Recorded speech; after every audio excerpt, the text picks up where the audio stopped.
Hello guys, welcome back to my channel The Hunger's Dining. आजची आपली recipe आहे चटपटीत अशा कवटाच्या वड्या। चला तर बघूया आपण त्यासाठी आपल्याला काय साहित्य लागणार आहे। आणि नवीनच रेसिपी आहे। नेहमी आपण आवळा सुपारी किंवा आमसूल करत असतो। तुम्ही ही रेसिपी एकदा नक्की बघा। चला तर सुरुवात करूया। यासाठी मी इथे अशा प्रकारचे 3 पिकलेले कवटं घेणार आहेत। तुम्हाला मार्केटमध्ये बाजारामध्ये हे कवटं नक्की मिळतील।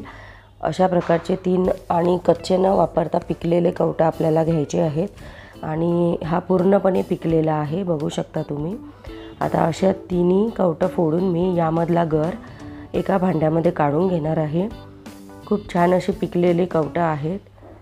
अशा प्रकारे 3 कवटाचा गर मी या बाउलमध्ये काढून घेतला आहे। आता आपल्याला या गराला मिक्सरमध्ये घालायचे आहे आणि आणखी साहित्य यामध्ये ॲड करून आपल्याला मिक्सरमध्ये फिरवून घ्यायचं आहे। बघू शकता या पद्धतीने मी मिक्सरमध्ये हा कवटाचा गर घातलेला आहे। यामध्ये साधारण मी 5 ते 6 चमचे इथे साखर घातलेली आहे। तुम्ही साखरेच्या ऐवजी यामध्ये गूळ पण घालू शकता। 5 ते 6 चमचे मी साखर घालून घेतलेली आहे। यानंतर अगदी थोडंसं चुटकीभर आपल्याला यामध्ये मीठ घालायचे आहे। बघू शकता 2 चुटक्या मीठ यामध्ये मी घातलेले आहे। आणि थोडंसं अगदी तिखट घातलेलं आहे, लाल तिखट। यामुळे टेस्ट खूप छान येईल।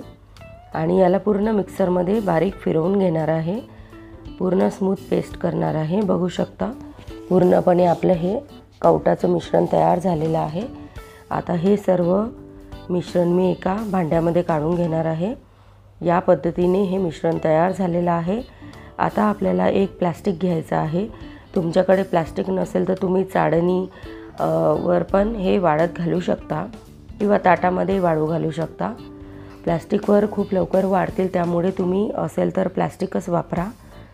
हे प्लास्टिक छान स्वच्छ धुवून याला वाळवून मी यावर या कवटाच्या वड्या इथे घालून घेणार आहे।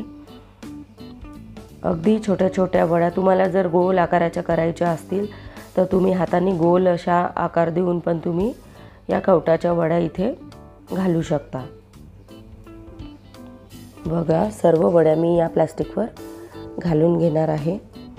पूर्णपणे वड्या इथे मी वाळू घातलेले आहे। छानपैकी या वड्या वाढलेल्या आहेत। आता आपण जी मी कवटाची साल काढली होती त्यामध्येच मी याला टाकणार आहे। बघू शकता ह्या पूर्णपणे वाळलेल्या आहेत। साधारण 2 दिवस तुम्ही चांगल्या उन्हामध्ये ह्या वाळू द्या।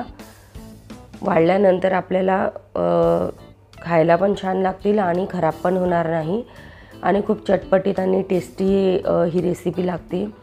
तुम्ही ही रेसिपी घरी नक्की ट्राय करून बघा, खूप टेस्टी। तुम्ही जेवण झाल्यानंतर पण एक वडी याची खाऊ शकता। ही रेसिपी तुम्ही घरी नक्की करून बघा। काही प्रश्न असतील तर माझ्या कमेंट बॉक्समध्ये तुम्ही विचारू शकता।